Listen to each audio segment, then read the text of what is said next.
It's the True Penny Show with your host, James True Penny. Hello, welcome to the True Penny Show. My name is James True Penny, and this is my show. We are back in action. We're back in Japan. We've gone back to our Wrestle Universe subscriptions to find something. To be fair, I've spent a lot of time on Wrestle Universe this week because I've been watching all the Noah stuff. We hope you've enjoyed our coverage of the Noah Victory N1 series. Sorry, N1 Victory, I'll get the right way around. With myself and Christy, and with Sarah, and with Ruth as well. We've had a lovely time. But to bring me back is my long-time consigliere, Mr. Marcus Green. How are you doing, sir? Good, man. Glad to be back. Talking some top shelf Joshi wrestling. Absolutely. The toppest of the tippest, if one will.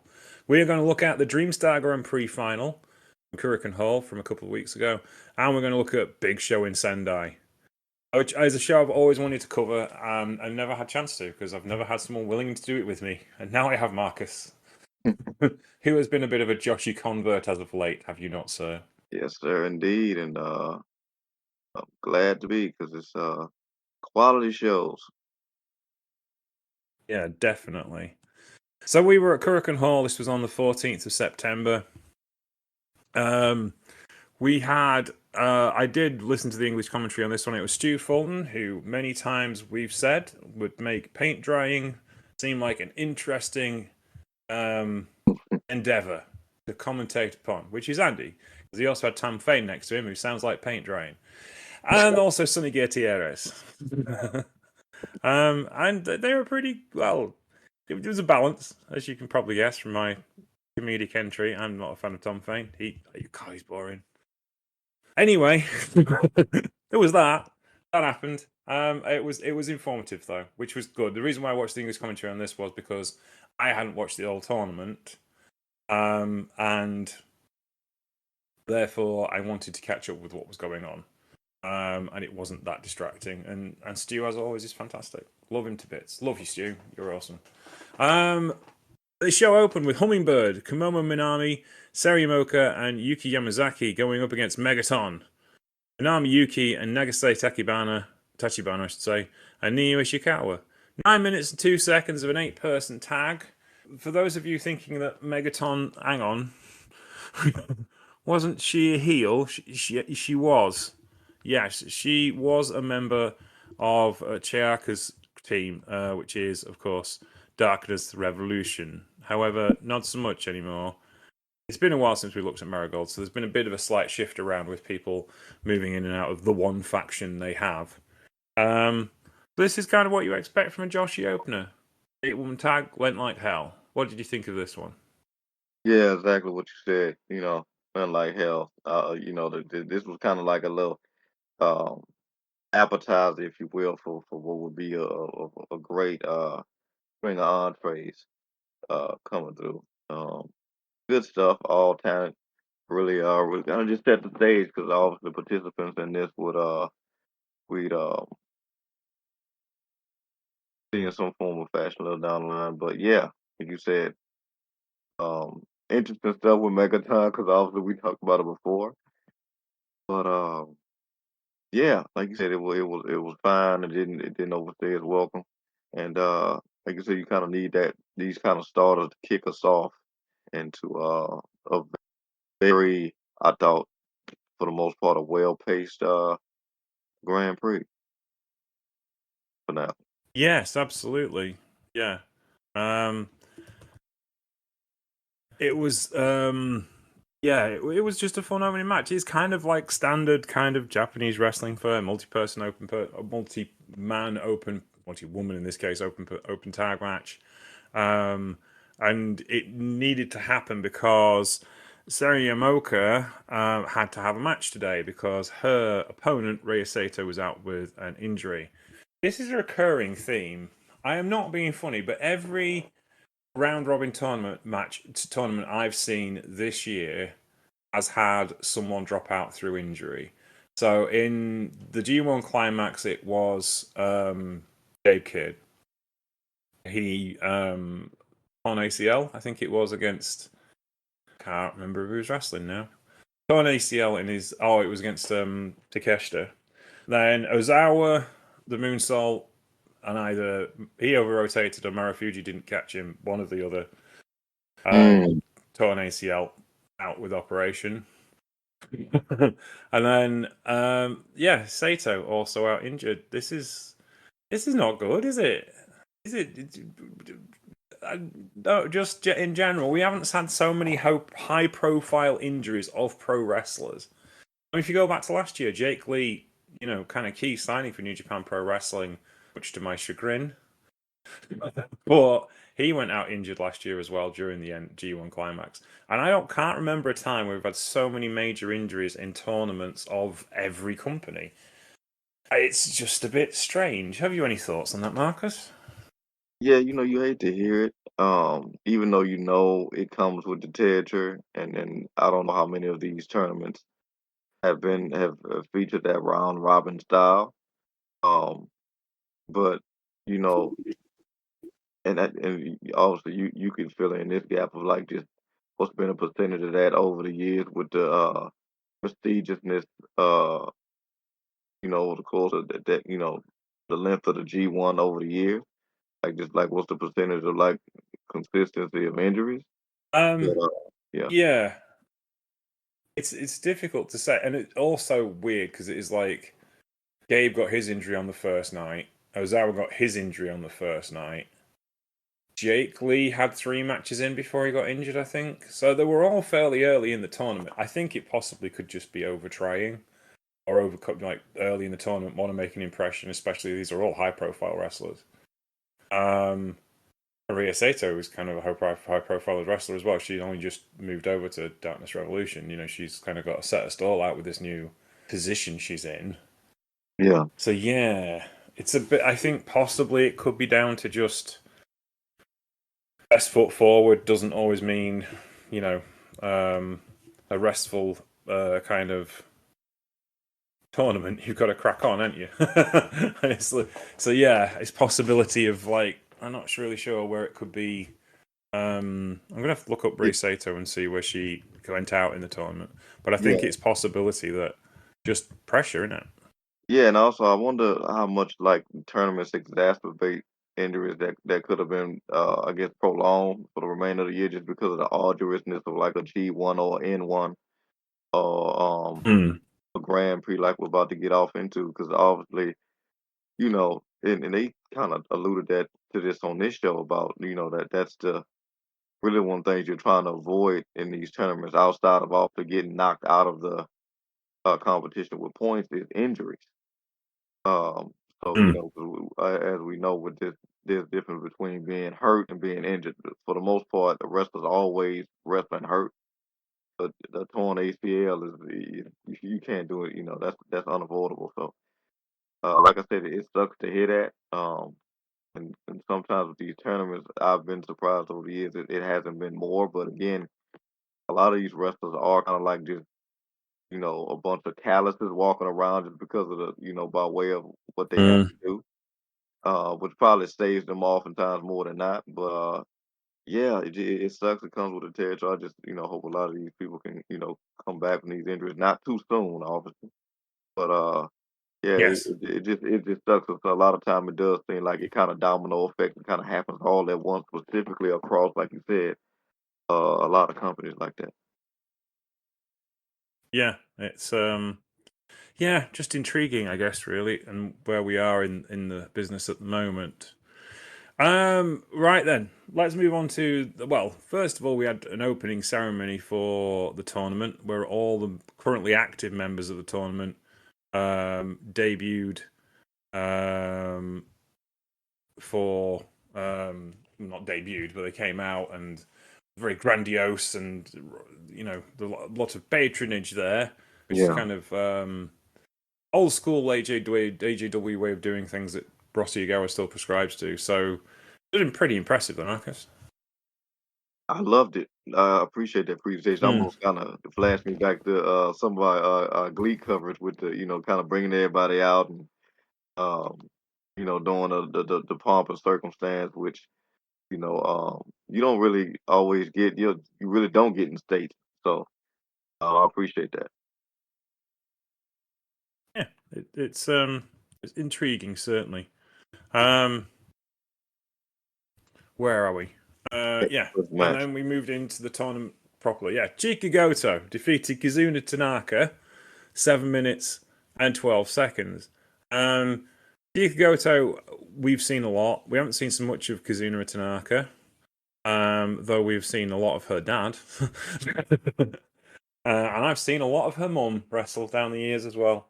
But Chika Goto, as the commentary said, put on a bit of size, try to improve cardio. These matches are only 15 minutes long, so cardio isn't really. It's one of them things. It's like in Marigold world, matches of 15 minutes are considered long, mainly because it's got a very young roster with only a couple of big stars on it. Whereas, like if you look at Sendai girls, everyone's been there for 3 or 4 years, and half an hour is kind of like barely a match at all. So it's all Yeah. relative to what's going on. But Chika Goto looked very impressive in this win. 7 minutes and 12 seconds. Tanaka is very impressive as well. She is the daughter of where are we? She is the daughter of Yumi Fukawa, who used to wrestle back in the days of AJPW and wrestled in Arceon as well. And also Minoru Tanaka, who's one of our favourite wrestlers from our GLEAT days, and doing the family proud in this particular tournament. Though only 2 points. She's a young wrestler. She is come up through the Stardom system and through Pro Wrestling Wave. 20 years old. It's probably this will be her first DreamStar Grand Prix. So interesting start for her. What did you think of this matchup? I dug it. It was cool in contrast of styles and size. Obviously, I think we talked about it before, and I have a long time True Penny fans know I'm biased as being a long time go-toist anyway. Um, but uh, I just like the contrast and the back and forth. I think Chica came in with the size and like I said, the power advantage, but Tanaka met her at every point with a strategy of kind of keeping her grounded because she knew that stand up was going to be a problem. Um, so going, keeping her grounded, staying on submissions, and kind of showing like a Zack Sabre there with some of the transitions. Obviously not as complex, but they didn't need to be. She just needed to keep her on off her toes, very much on her toes at the same time on the mat. Taking away what I'm sure naturally comes to her, which is dominating on her feet. So she had a good strategy. She just couldn't keep it up enough to overcome Goto. But it was a nice starting off match, and like you said, what this is Goto's first, and she looked good. Yeah, definitely. Yeah. So you just support all wrestlers called Goto? For the most part, until There's I'm nothing wrong with proven, that. yeah, until for the most part, until I'm proven otherwise, or I'm told ahead of time by you, that's not the wisest decision. Which I naturally trust because a lot of these people end up, unfortunately, sometimes proven to be having ulterior motives as humans, as a juxtaposed to their in ring ability. Oh yeah, it's not been a good week for humans, has it? Anyway, Jan Yota and Mirai went to a double count out in 5 minutes and 11 seconds. It's the last day of a tournament, kids. We might see some draws. Is the point? I was like, it was fun. But it did kind of telegraph things a little bit, especially when the commentary go, well, they both need a win here. Right, no one's winning this one, then are they? So they could have just kind of like laid it on a little less thick as to what was going to happen. But a fun outing nonetheless. Chanyota and Mirai. We'll talk about Mirai in a second because there was big news out after this tournament from her. What did you think of this matchup, Marcus? I liked it. Didn't like the result, but like you said, the math needed the math at certain point. What you said, like you said, they got telegraphed, and the only suck part about, like I said, these are clearly two really great performers that have history with each other. Yeah, they could definitely run this back later. But like I said, everything Mm. was good up until the point where they did the kind of the double count out. I kind of have to remind myself sometimes Yeah. because I have to, you know, always got to think when I'm watching, Japanese wrestling about the 20 count and that it doesn't traditionally break by just rolling back in the ring and then rolling right back out. So, Yeah. which makes things more, a little bit more interesting. So, yeah, like you said, um, kind of math needed to work out. They could kind of did better with that telegraph, but on the final day of the tournament, and I could tell this from somebody who's watched a lot of tournaments as of late. Final day, we gotta go even Steven somewhere, people. Yes, these 15-minute time limits are an advantage. But you do notice like the N1 has moved, sorry, the G1 moved to back to half hour. They did 20-minute time limits, had a bunch of draws and everyone hated it, so they moved it back to half hour time limits a couple of years ago. Uh-huh. So yes. Yeah, and sadly we will not get to see Chanyota versus Mirai anytime soon because Mirai announced her departure from Pro Wrestling Marigold this week. Now she has a long history. She's 25 years old. She's been wrestling for 5 years. This long. For longest time for 6 years. She started off in Tokyo Joshi Pro and DDT. Wrestled a bit in Noah. Went to Stardom after that, and then left with the great exodus from Stardom to go to Marigold, and wants to go and try something new. Hence the reason why, though she was one of the biggest stars in this tournament, she wasn't getting an awful lot of traction over the last 6 months with the company, who kind of like stalled her push.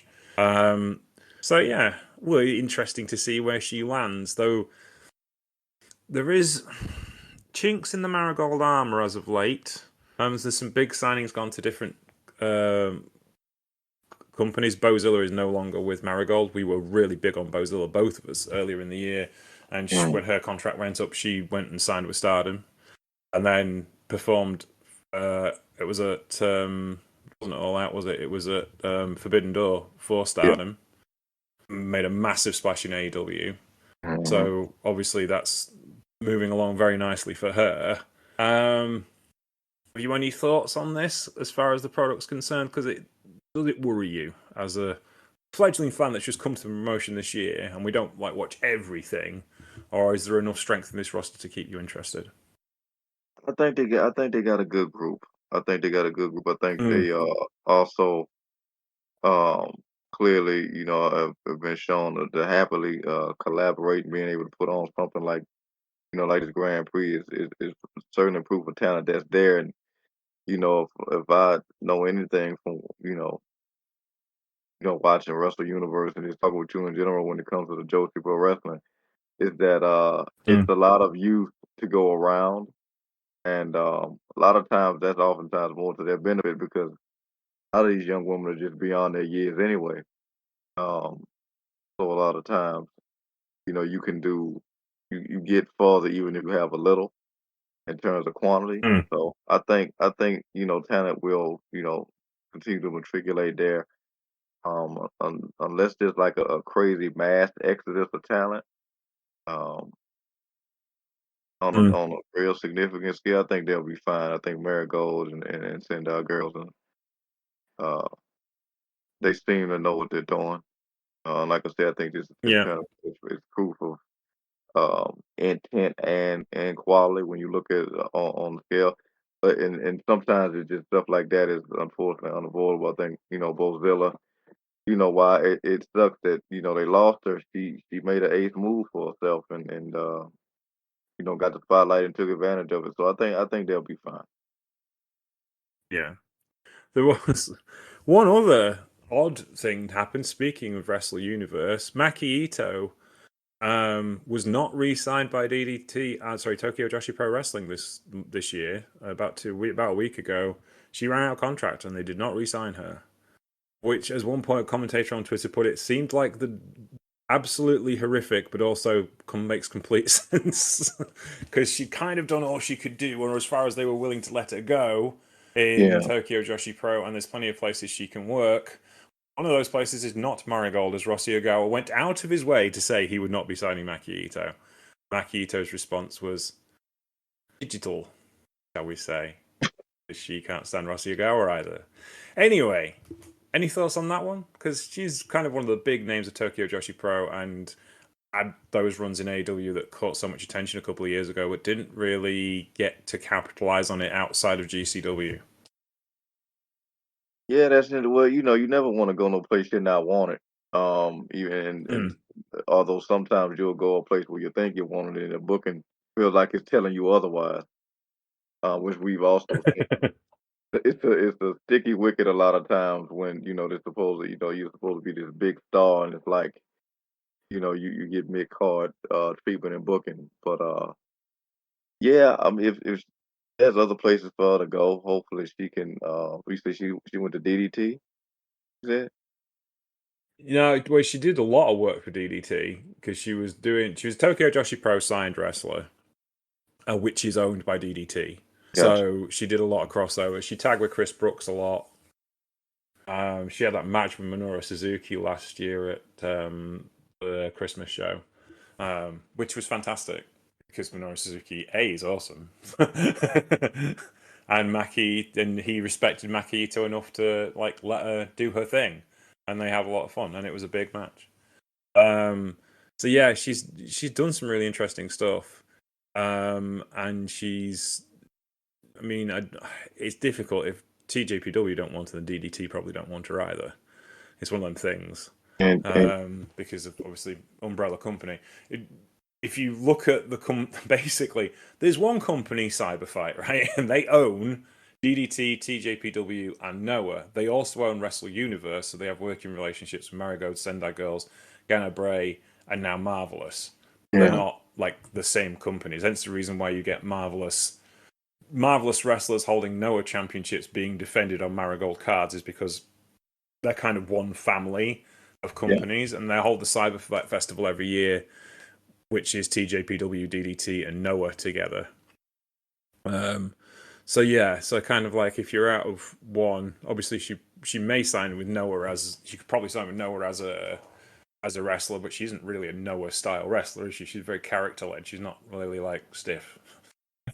Though there's been a lot more character led stuff in Noah as of late, so you don't know. yeah, Noah tend to borrow their wrestlers from other companies or from freelancers rather than have a women's division by themselves. So if you see women's matches on a Noah card, it tends to be a bit like New Japan deal with Stardom. So yeah, I think Brett Lauderdale will be quite happy to have her back in GCW on a regular basis, though. She seems to do very well there. yeah. Then I was about to ask you, when you mentioned that if she would, do you think she might want to make a return to the States? Could there possibly be something? Maybe she could, I guess, do a pass by in AEW since they're seeming to be having more consistency with I think Japanese performance. I think GCW would be ideal, but it's not a Yeah. full-time promotion she can earn a living from. AEW is better. She was slotting to Ring of Honor really nicely because she'd be completely different to anything else Yeah. that they've got. She'd be because she would be a bomb in that place. She would like blow the place up. She would be fantastic.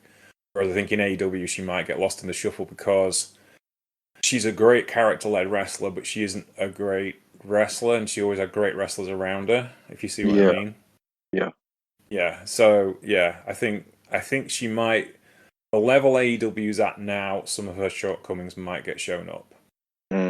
Gotcha. Whereas if she was in Ring of Honor, she'd have time to get acclimatized to things and be able to do things with, that roster's stacked with people she could work with and make them look amazing. So, yeah, we'll have to see. But she's definitely said she hasn't retired. She's just looking for a place to work. So, we will see what happens, won't we? Indeed. Back to our tournament, though. News aside, Misa Matsui and Nagisi Nozaki went 5 minutes and 51 seconds. What's your thoughts on this one? Yeah, I like this because this was I guess kind of telling that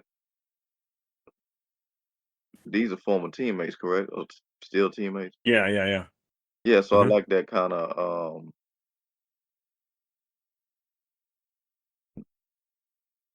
Tension. Yeah, and she's trying to Yeah. prove herself to her teammate and her kind of just putting her through the paces, particularly with those opening chops. Misa was not letting up off that. Like it was like Ozaki is used to watching this, not experiencing this. So, you know, I'm sorry, Nozaki is used to giving it to other people, and Misa is used to watching. But Yeah. yeah, so she wasn't holding back on it, which I appreciated and very much came off like Misa was just definitely trying to prove herself to her more dominating opponent. But she caught her. And I think she caught her. It felt like I feel like I'm watching some of Stable's stuff sprinkled all across the show that I've seen before. Um, particularly with that finishing pin, how she caught her. Because I Mm. don't think Misa was ever gonna be able to really outpower her. So she definitely paced herself and waited it out. And it was cool to see. We've seen a lot of former tag mates meet in tournaments before across different promotions and different tournaments. So this was cool, and they also obviously maintain that friendship afterwards because that could always go Yes. sour. Yeah, Well, they are the bad girls, aren't they? yeah, But it's a possibility things could go crashingly wrong, as they have done for Darkness Revolution already so far this year. So we shall see and keep a close eye on that. Next one was Mai Sakurai versus Miku Aino. This was again a must-win situation for both of them. Well, Aino was top of her block in the Star League. There was a Star League and a Dream League, not an A block and a B block. Star League and a Dream League. So Star League winner takes on Dream League winner. Maya Sakura on 9 points had to beat Miku Aino on 10 points to take the block out, and it turned out that they would end up wrestling to a time limit draw, 15 minutes, and this was fantastic, brilliant wrestling, and really kind of stressed the pressure they were under to get to a finish in this match. But A&O takes out the block. What did you think of this one, Marcus? this was a banger. You would Mm. you would have thought before they went out and went and told these girls that they was the final. And I appreciated that. Mm. But yeah, this was a banger. Like this was one of those situations where you know, not being facetious when I say this, but James alluded to, you need to, this is certainly one of the matches you watch this show for, because you really Mm. felt all of the pressure that the two of these individuals was under, and they didn't leave anything to chance. I think um, we saw Avalanche Styles Clash. Shout out to the phenomenal one. So it was just great stuff all around. And the only I guess quote unquote disappointing part was the time limit drop. When you watch the match, you get it because it was that heated. When points are on the line and there's a potential uh title shot with a win, hanging in the balance. You gotta show and prove. And these two women went out there and they showed a show, and I think Cage Match, gave them a quality rating for that. Yeah, absolutely. 7.67 from the cage match. Guys, this hasn't reached Meltzer, so the votes on that haven't come through yet. I'm sure somebody at Wrestling Observer Newsletter will watch this at some point. DreamStar Grand Prix Dream League match. Maria going up against Chiaki. Chiaki is a anti-establishment borderline criminal, going up against Maria, who is an anti-establishment actual criminal. So these two met like star-crossed lovers. Well, that's what Chiaki thought. However, Maria not having it much. Um, and Yeah. certainly the Michinoku driver she used to finish this match was sudden. Good Yes. lord. Yes. He spiked her. I'm As- like, as- oh, that's a good oh, variation of that. Yeah. yes. As our good friend Alan Cheapshot would say, my word. Yeah. Um, she planted her. This was just a fun little match between two heels, and yeah, just a blast. This was great. Just fun, entertaining, kind of what you expect. Chiaki only gets to 3 points, which as leader of her crew probably isn't enough to keep her in employment. But we'll have to see. Maria gets to 6 points as a guest from Marvelous, which I suppose was kind of be expected. What did you think of this one, Marcus? Yeah, I mean, look, in terms of points and where they stood and what they could potentially go tournament wise, it was as unimportant to that narrative as it was important to the previous match. Uh, Yes. and they just and then particularly Rod just went out there like we're just gonna take the piss out of each other for what we got 5 minutes, not even that. Yeah, yeah, just watch me work and yeah, hopefully he doesn't have a concussion. Not that she performed the move wrong by any means, but when you spike somebody with a monkey no coup driver the way she did, you can understand my potential sentiments. And yeah, she uh she wasn't getting paid by the hour. Oh no, definitely not. She does not like to. She does not like to. She works smarter, not harder. I think is the phrase ideally placed for Maria, and I'm sure Taka Michinoko was looking on in aghast horror at the things that he has wrought. But there we go. The next matchup, Mayu Iwatani took on Victoria Yuzuki. This was Master versus Apprentice. Iwatani had beaten Yuzuki for the high speed title in Marigold, pretty much not long after she came to Marigold from leaving Stardom. And Yuzuki has always considered Iwatani her lifelong rival ever since. And as a result, she had to get past Iwatani. Top of the block with 10 points. Iwatani needed a win to get past her to the final. And they took it to a time limit draw. And Yuzuki had the biggest smile on her face as she sat on the apron holding up 10 fingers to recommend to show that she had won 10 points and beaten Iwatani in a moral victory, even if Iwatani had not actually been pinned. This was match of the night, hands down. This was Yeah. proper Joshi, and you got to go watch this one. Really, you have. Marcus, what do you think of this? Oh no, my man, you said it. Go watch it. This was an absolute banger. On the outside of the ring, and certainly on the inside of the ring, like you said, that great story element of Master versus Apprentice. Didn't they say um she she took a title off her before this? Yes, it's there was always a high. There was the Neo High Speed title in Stardom, and they kept that concept when they went to Marigold. It's the Marigold Superfly Championship, so it's for ultra Yeah, lightweights, basically. Yeah. yeah. So she had like double. Iwatani had double the reason. Uh, or should I say, Izuki had double the reason for Yeah. wanting the win here. And like you said, it while it came to a close with a draw and a great draw, which is oftentimes is hard to do. Um, Mm. she got what she needed, and like you said, it was match of the night. And these two could run this back.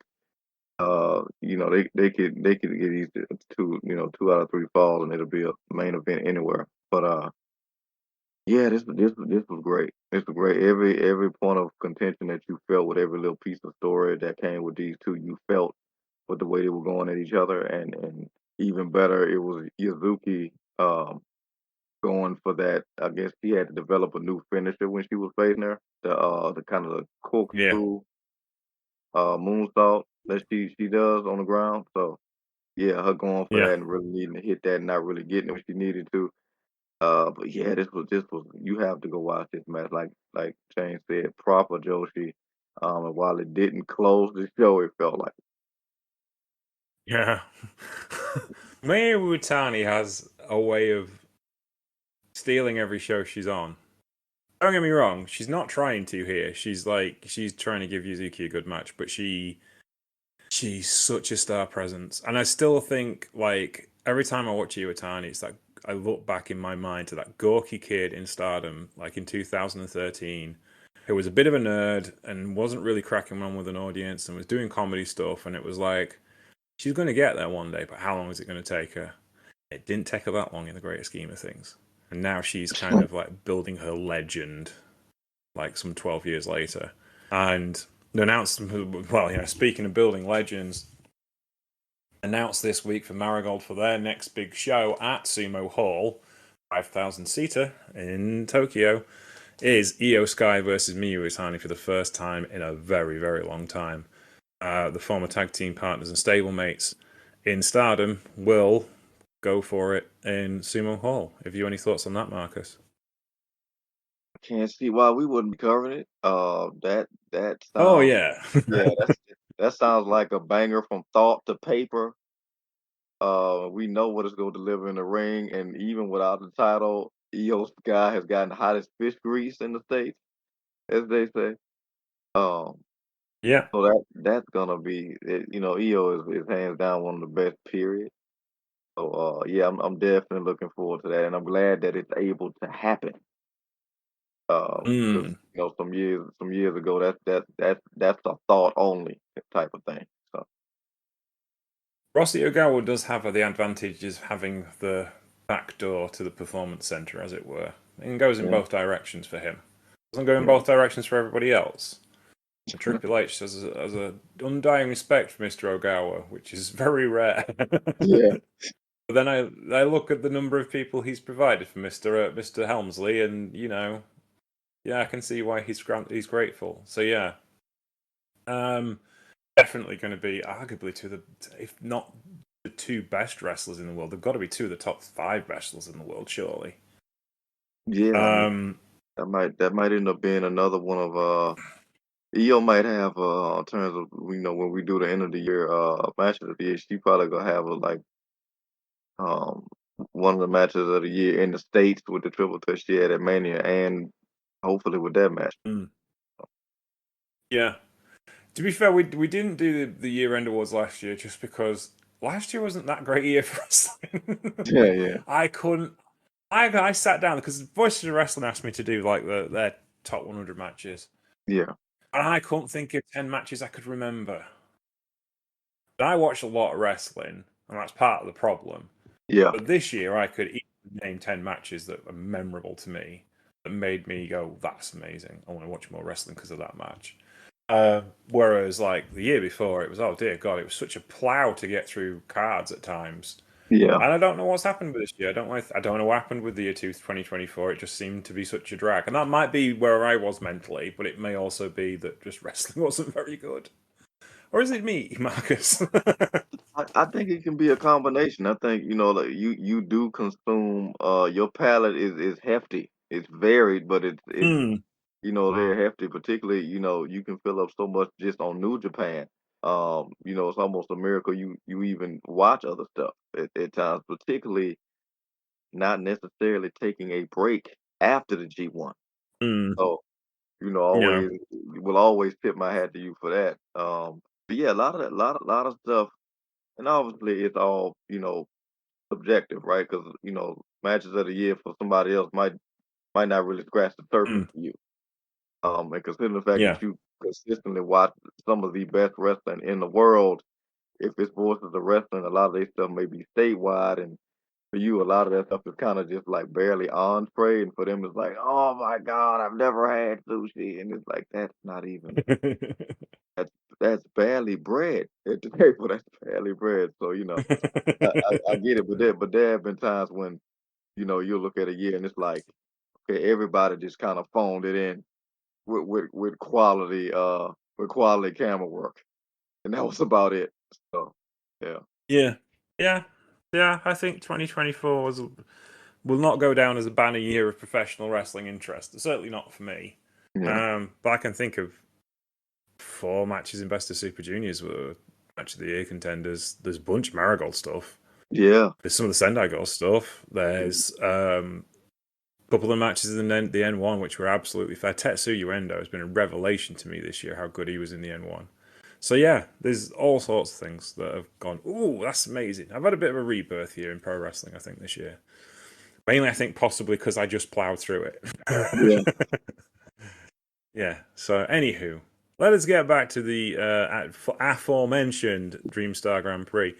Kiki Amare defeated Utami Hashishita, by count out, 9 minutes and 51 seconds. Our current Marigold champion drops out of the tournament on 9 points, being beat on the final day. She had to win to get through this. In a desperation kind of match, Amare managed to take out the victory. What did you think of this one, Marcus? I thought this was good as well. Like you said, we kind of it kind of got like Undertaker shined before this. Yeah. But they definitely still delivered. It was still great, you know. Yuzuki showed up and showed out, but I don't know where she's like, isn't she like the champion? I'm What's alright. She is currently, he says, titles. Hayashita is the champion currently. Ashishita, the one that lost, is the current champion.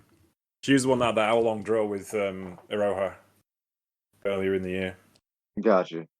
So yeah, I thought they, Yeah. you know, great callbacks and stuff in this match, certain moves and maneuvers and um but yeah, it was a hell of a match. Great way to close things out. Like I said, we kinda got the match stolen beforehand, but that's that's That's the no fault. pressure cooker, isn't it? Yeah, that's no fault of their own, and they still put up an extremely respectable finale. And Anaway Mm. looked good, and Yuzuki proved herself as somebody that's gonna be formidable for years to come. So good stuff. Yes. Which brings us to the actual final itself, which was Miki Aono versus Victoria Yuzuki. 14 minutes and 48 seconds. This was fantastic and really showed how good this roster can be at such a young age. Yuzuki is 20 years old, and Aono is 35 years old. She is not as young, but again, you've got to have the ballast at the top of the card to be able to understand how things are going to work. You know, we need to be able to get people to go forward. Aono has come over from Act Girls Wrestling. She started her career in Reina and Act Girls Z. She had some time in Ice Ribbon. She's been around different styles, different places, different companies. Yuzuki, at 20 years old, started her career in Stardom, came over to Marigold as a rookie, more or less. So she has literally gone from her debut in 2023 to being the top of the biggest tournament they run on the final night in 3 years. She gets to the final in 3 years, and ANO 35 takes a bit longer. But even then, ANO hasn't been wrestling for that long. She has been wrestling for. She made her debut in 8 years ago, and they're both top of the card. You know, she's 35, but she didn't start till she was 27, and that's don't want to say old by Joshi standards, but we've got people in this company who've been wrestling for 14 years and they're only 28.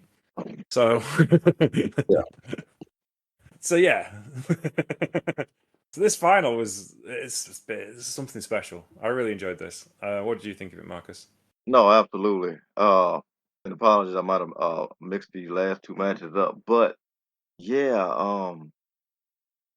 the last match had some great stuff in it too. But these two in particular, like we said, the only thing that could have matched uh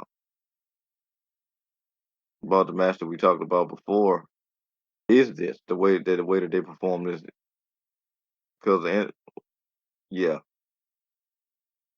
Kazuki is just she's aged like you said she's that young, but she's just a firecracker. She goes that hard. Always, I feel like um Miku felt like she was a step ahead at times, like with the way she performed. It's interesting because across this show, it felt like even if somebody like presented as like a champion or the one that would have the advantage, they didn't perform that way. Like they performed Hmm. like they were the one in the rear, just because of the way they went after their opponent. And a lot of times it felt like the Yeah. the opponents kind of had the younger opponents or the less experienced opponents obviously had to come back and match their energy and fight back. But it's not like they were, playing with their food a lot of times, and sometimes we see which cost a lot of people matches. But yeah, this was an Hmm. absolute cracking finale.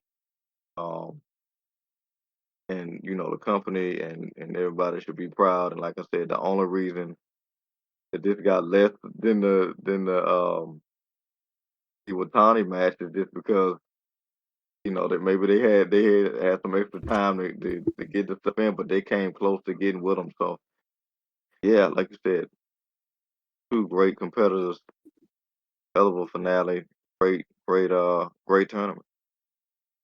Absolutely. What's your thoughts on running the last night of the tournament with the final? Did it make it more predictable, or did you enjoy the format? I like the format because it did, even like you said, with the, we got to let the math at certain points. It did kind of feel like Hmm.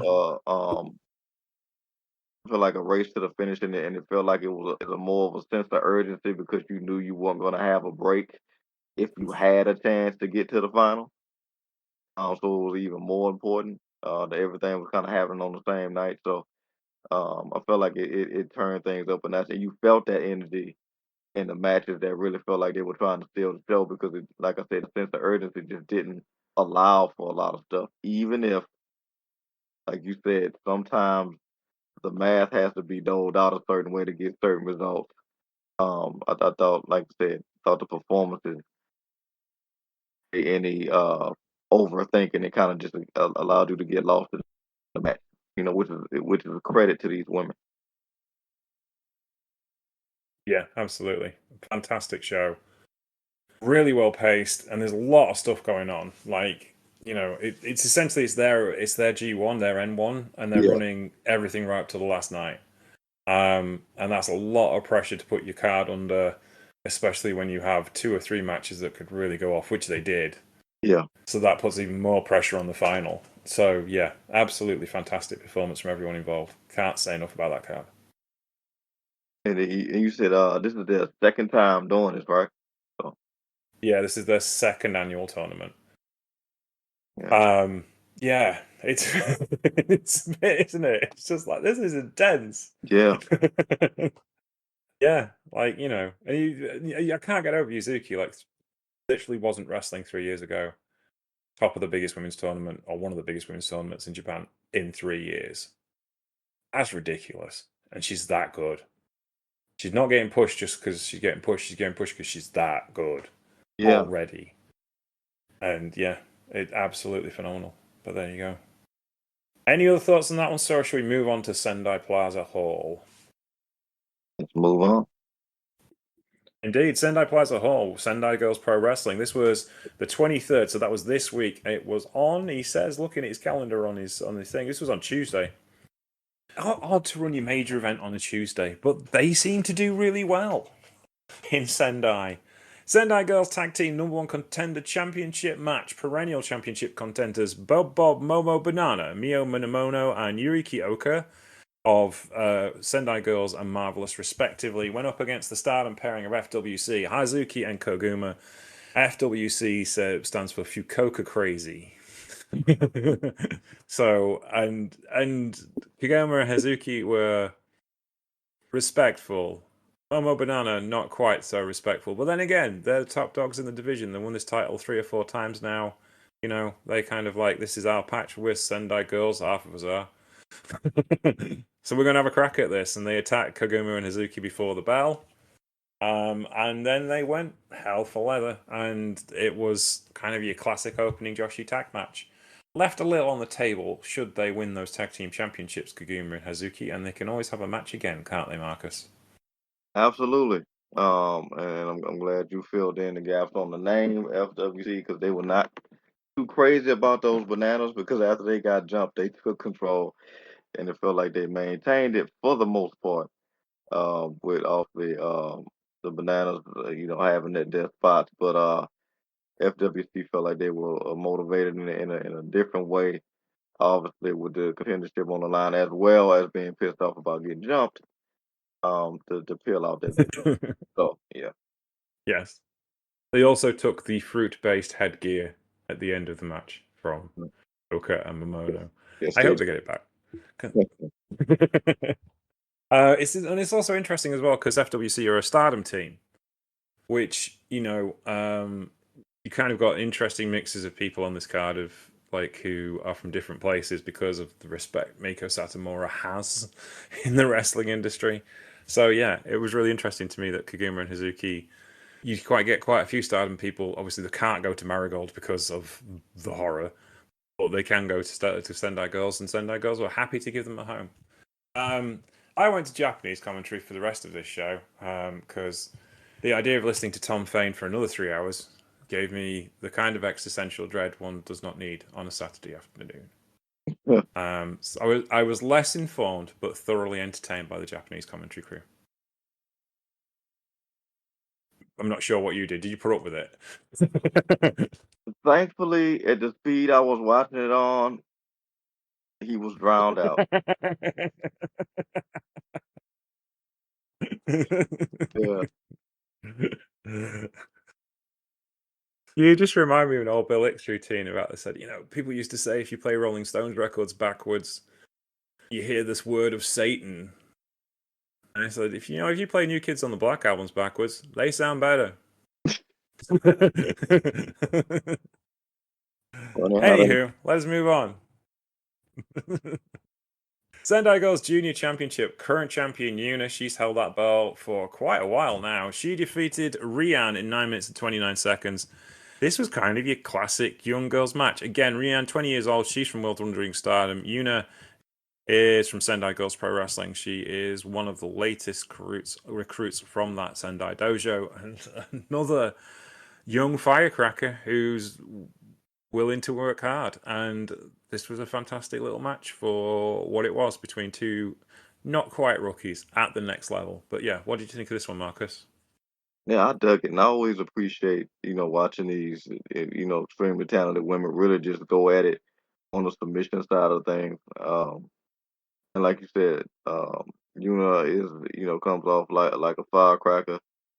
She's only going to get better. It felt like, you know, I'm sorry, Rian, uh, real firecracker, and really just giving the moxie, giving as good as she got. But it felt like Yuna and comfortable as a champion, not in a bad way, but just very comfortable in her game plan and the way she executes things. And yeah, she obviously retained, and I think with a drop kick, she ended up beating her with off the top Yeah, rope, something yeah. like that. So good stuff. I think maybe they could do some more stuff down the line, maybe give them more time. But this was a great opener for the show, and like I said, it feels like somebody like Ren, has a championship in her future. Maybe that championship, but just not right now. Yeah, absolutely. The next matchup, well, let's see. The ghost of Miko Satomura's career hangs heavy over this company for obvious reasons. She still runs it.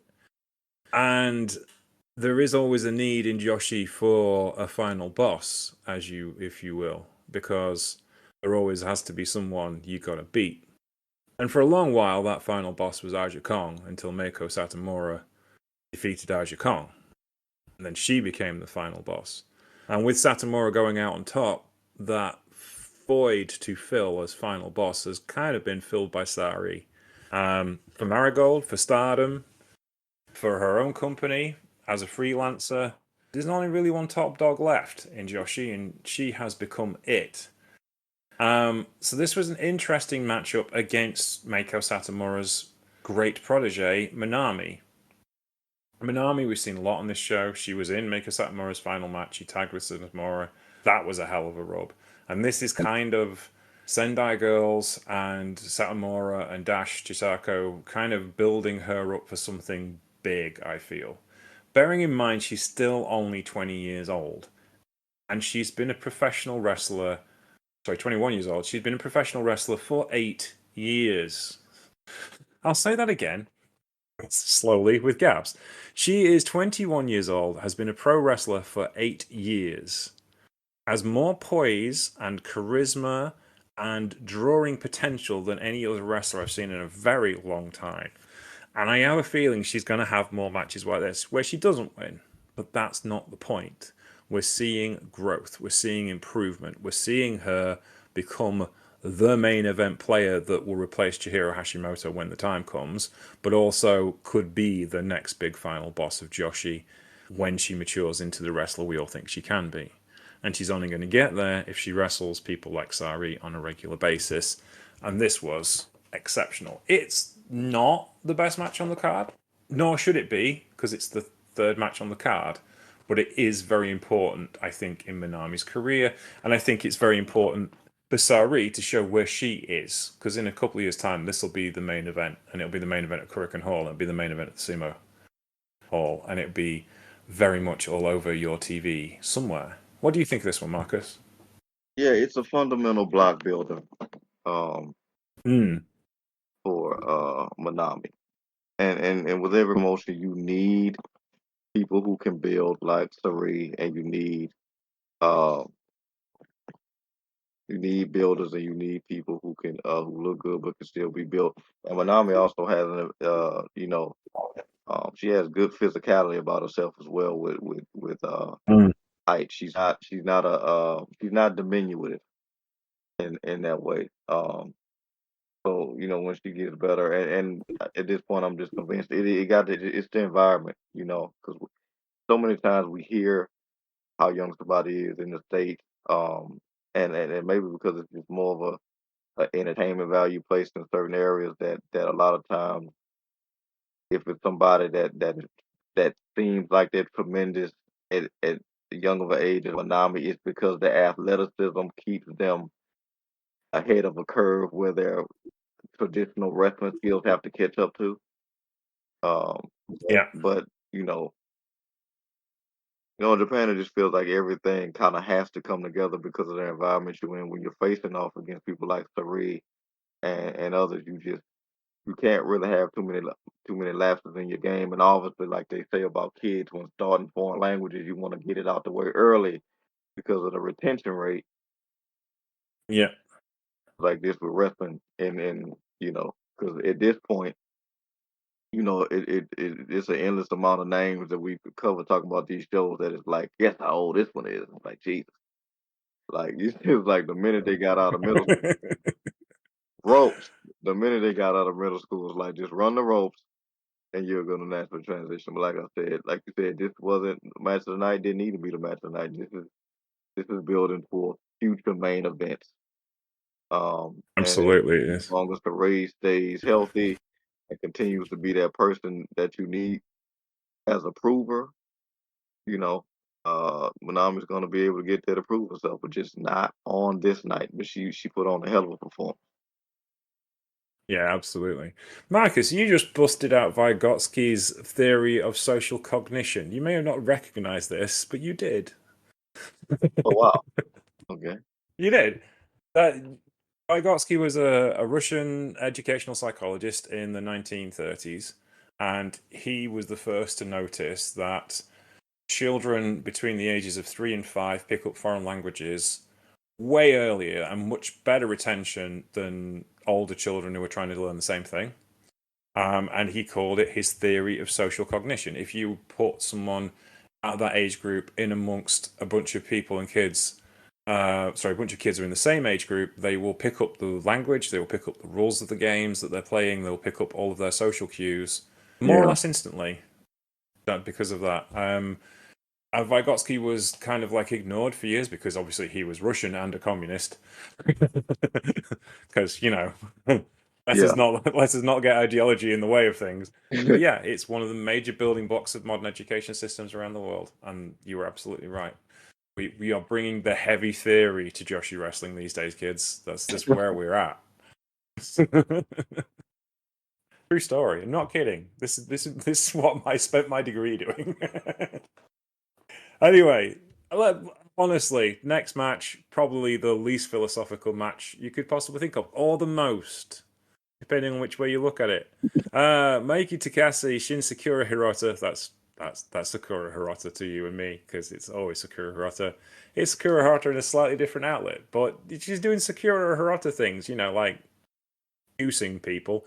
And you, having a slight change from her usual, destroying people persona, going up against Unagi Sakai, who we've seen a lot of in Glate, Miku Kane, and of course, the living legend, the one, the only Jagu Yokota.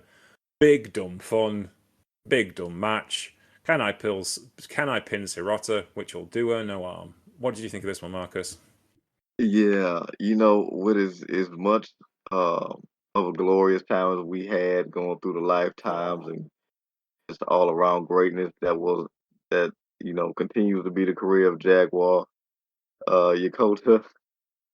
I did not expect a chapter in which she would have a glove ran into her rear during a match that I will be watching Yes. after we covered her the way that we did. But like you said, as you do, big dumb fun. Um, that's what this was. She was yet once again in a position of um, leading in the background. Yeah. As it felt like she mastered that as she became one of the greatest of all time in her field. So yeah, I didn't see that coming, but I do appreciate, and obviously we're gonna talk about this towards the end with the last match, um, one of the last matches, I should say.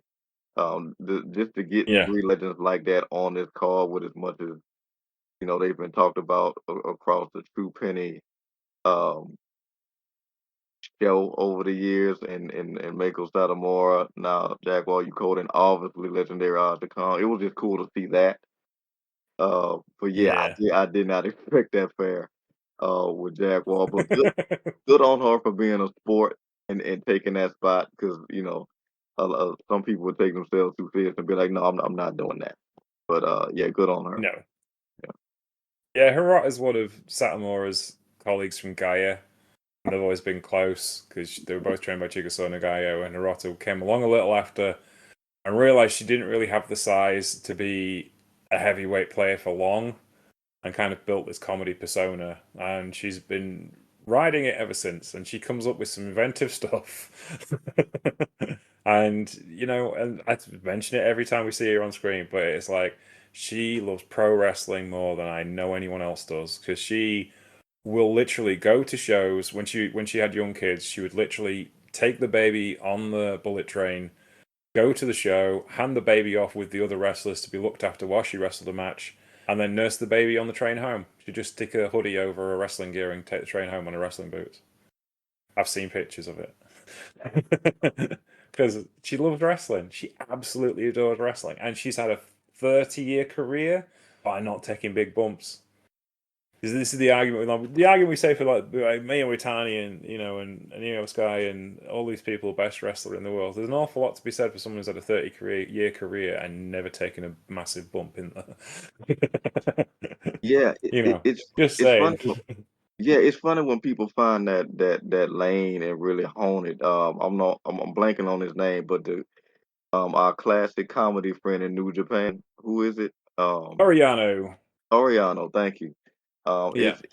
It's because there's a difference watching somebody when you mentioned it, I'm going through my Rolodex as a fan over the years and watching some people who probably would have thrived in that spot kind of just spent really all of their career trying to fit their square peg into a round hole because they knew what would come with being in that comedy spot. It's kind of, I guess, what people think about or don't want to think about when they think about legendary the late great Dusty with the polka dots of it all. Mm-hmm. Um, a lot of times people will probably thrive in those comedic spots and really find, like you said, longevity, both in ability to be seen and performance. Because if you're not taking, going through 3 or 4 tables, getting thrown off a cage, you can have a very lengthy and fruitful career. But a lot of Yeah. people probably, just relent that fact because if you choose that, you know that you're not probably going to ever be a world champion. And as the saying goes, if you get in this business not to be a world champion while you're here, but that we've seen and certainly watching Japanese wrestling, there's so many different lanes you can take. Like I never thought watching GLEAT I was going to see Higure uh, don another persona doing for a match after seeing the way he was, dominant the way that he Yeah. was. But when you can do that and you can make it work, it just opens up doors that I think a lot of times people don't care to walk through because the business itself is already hard enough. Why wouldn't I try to, go that serious route? But here, like you said, it worked and she's getting respect for it. She wouldn't have been in a match with Jaguar Yokota if people didn't respect her. Absolutely not. No chance. She does the job exceptionally well. Let's move on to the next match. We had a tag team match. Lena Cross And Veni going up against Rain Leverkusen and Spike Nishimura, which is two of the best names in wrestling, I think. Rain Leverkusen is British. She came from ballet, and is known as the Maiden of Metal. She's a 3-year pro.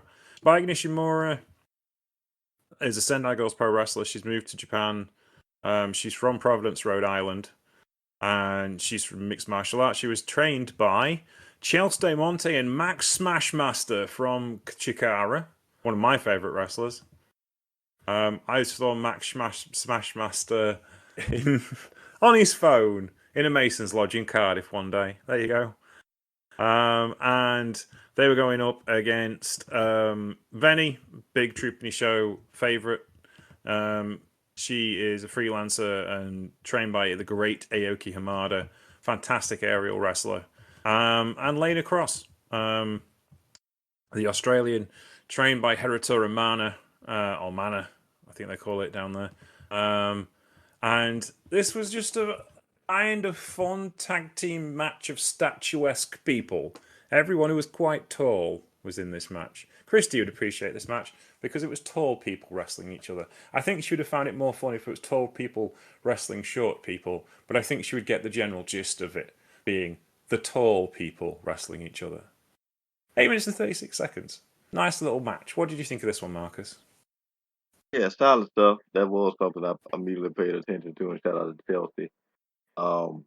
With the the height, because usually, ironically enough, I'm usually used to watching like the contrast to that, or it's two smaller wrestlers just kind of bombing it out. But this was interesting. Like you said, two very unique wrestling names to say the least.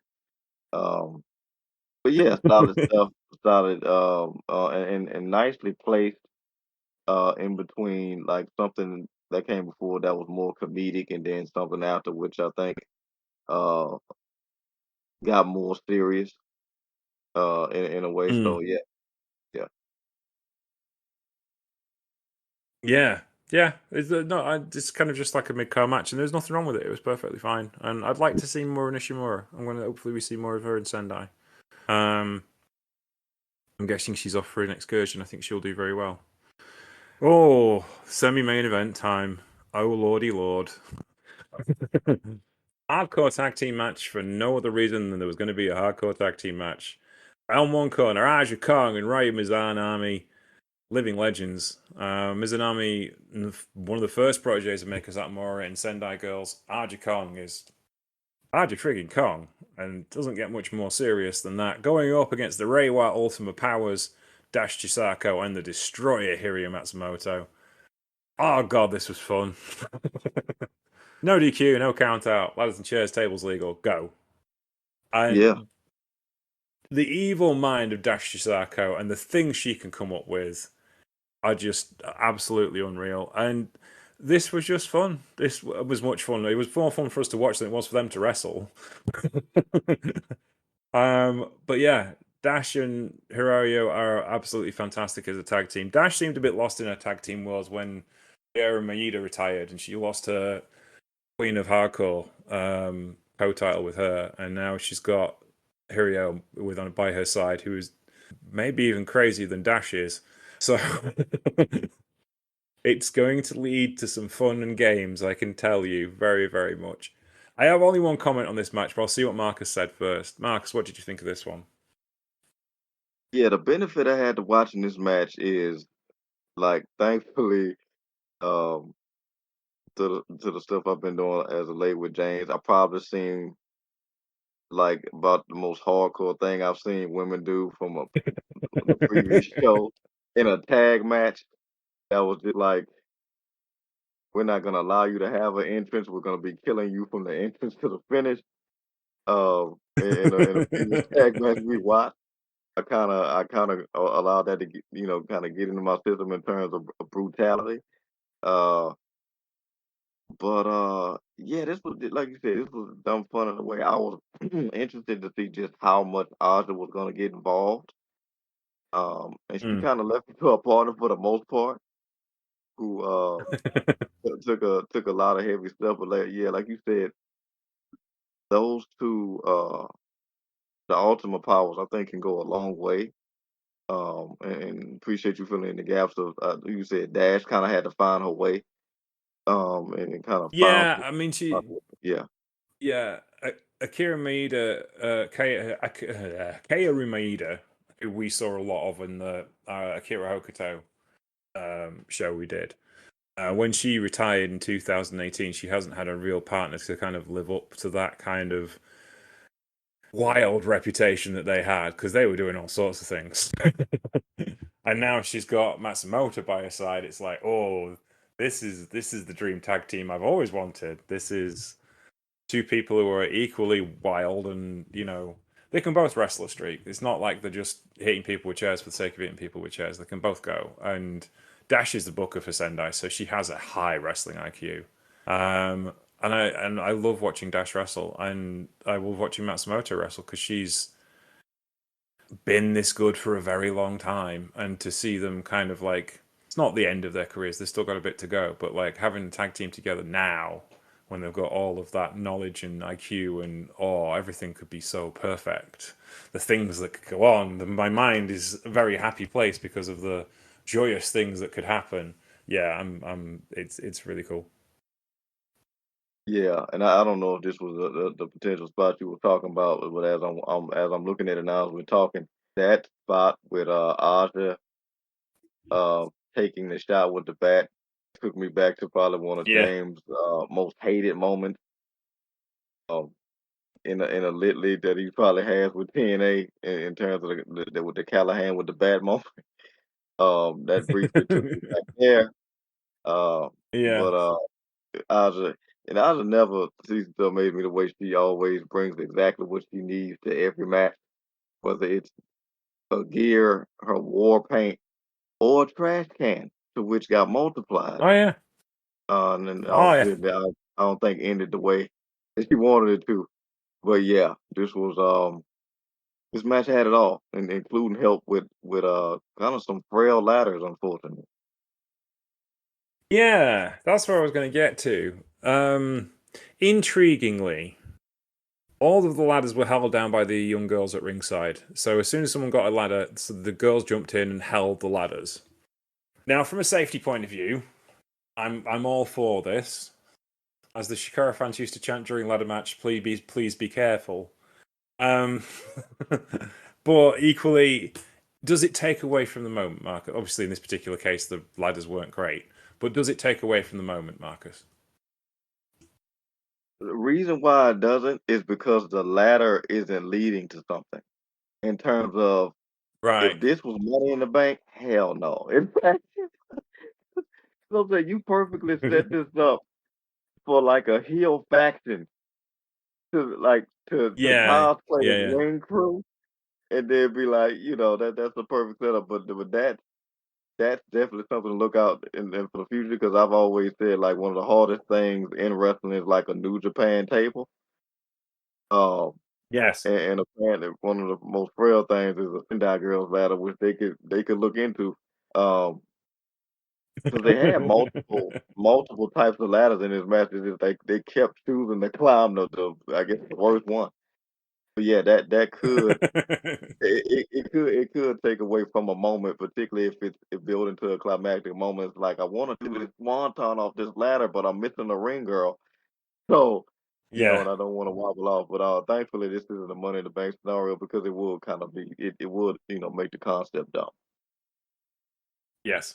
That's fair enough. I think that's reasonable. Not a major stakes here. It's just a fun match in the semi-main event. Yeah. However, the main event itself was as serious gets. Mika Iwata, the young challenger. I've been watching her since her rookie year, and I have always been impressed. She's 29 years old now. She's a 10-year pro. I don't think she has won this championship. I'm just going to check. Titles. She has won this championship twice. I do apologize. She won this championship last in November of last year. She held the title then, and she dropped it to Dash Chisako, who then dropped it to Meiko Satomura, who dropped it to Chihiro Hashimoto. So Hashimoto and her have kind of got this relationship that's, well, all the Sendai girls are theoretically on the same team, but they are all kind of what's the word I'm looking for? They're all exceptional rivals with one another. Okay, outsiders coming in challenge for this championship all the time because of the thinness of the Sendai girls roster. The concept of Sendai girls is hometown girls versus everybody else. That's kind of the rules, right? So hence the reason why Minami is wrestling Sari in this match. So Iwata and Hashimoto are kind of the big rivals in the company at the moment. Dash has kind of taken herself out of the championship picture for a while, which is understandable. She's trying to break through new talent. Iwata is the long-term challenger and an exceptional professional wrestler. And these two just go at it for 20 minutes, and it's glorious. It's just, I love Hashimoto and I love Iwata as wrestlers, and Iwata is the closest thing to Satomura there's been out of the Sendai girls, I think, with the level of kicks and the levels of submissions that she has. Hashimoto is a grappler and a power wrestler, and she's exceptional at that. Probably the best power wrestlers in the world, and certainly one of the strongest.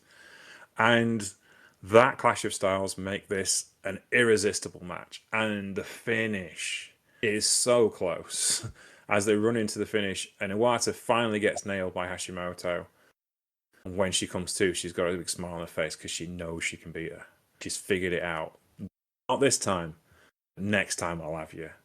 And that was just perfect. I love this match.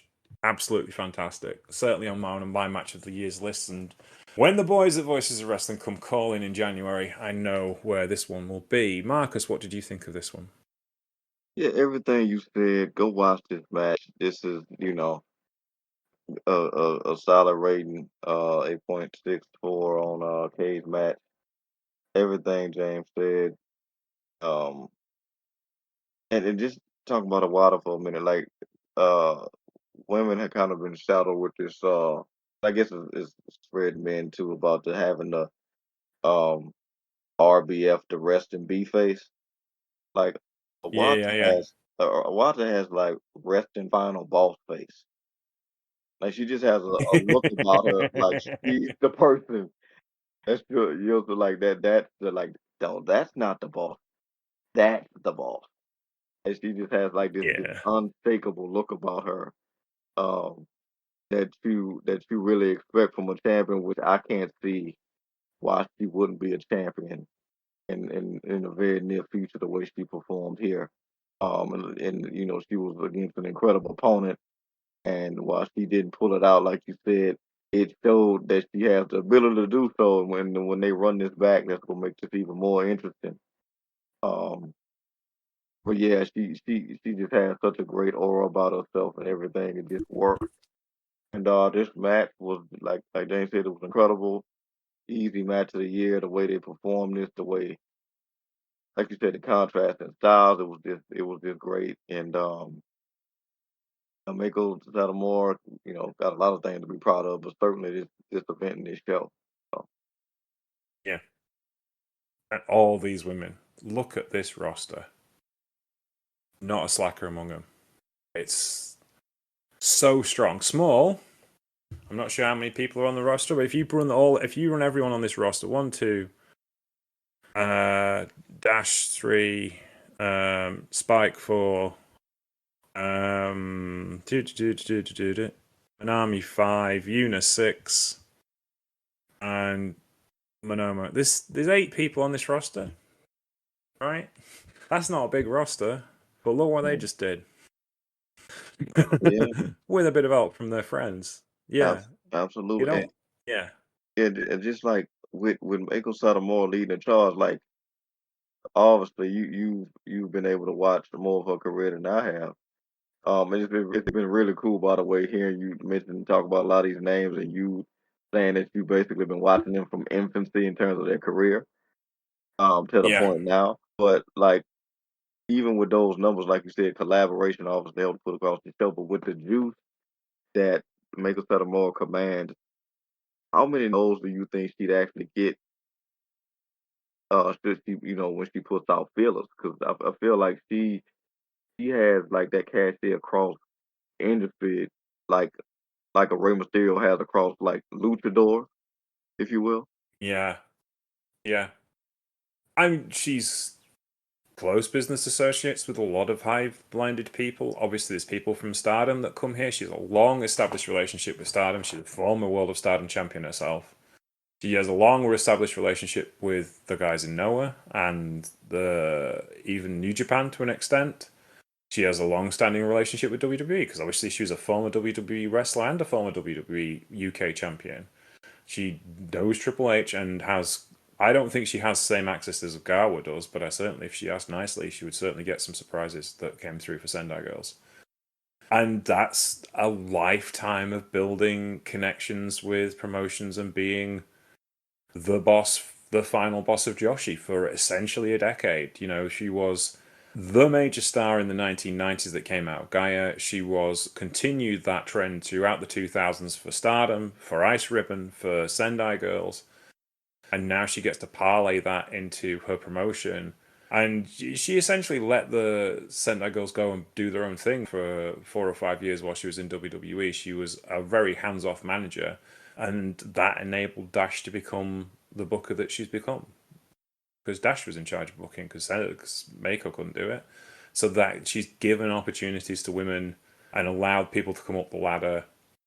And when they've gone as far as they can go, they've gone on. Kagetsu was an exceptional, talented wrestler that came through the Sendai Girls system, went off to Stardom, became their head trainer. A lot of the success Stardom has these days is down to Kagetsu. And yeah, it's her tentacles are deep and wide and can claw things in when she needs them, and that's the great Meiko Satomura, isn't it? And as she moves back into being a promoter full time again, I expect wonderful things, and I know she will deliver.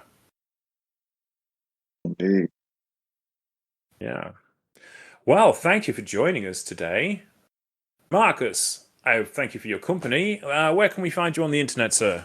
My pleasure as always. Yes, yes, yes. Mine the huge fire that is the state. You can find me tweeting about that and every other little nerd related thing that I'm into. Uh, that also includes this great performance art we covered on professional wrestling on Twitter at Paradox Kid. That's PARADOXKID.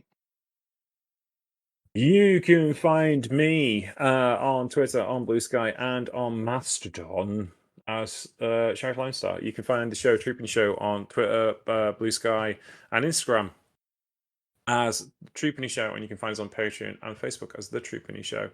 Thank you very much for listening. If you're listening on YouTube, can you please like and subscribe? Leave a comment. That would be lovely. We've had some very nice comments, especially about our historical series. We got told to keep up the good work, Marcus, so we shall.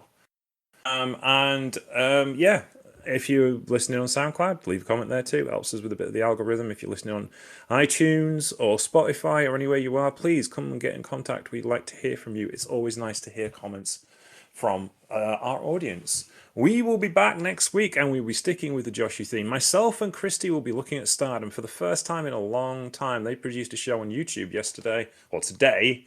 Actually, it was on Saturday as you listen to this on Monday. So we're going to take a look at that. Thank you very much for listening to us today. Take care. We'll speak to you soon. Bye.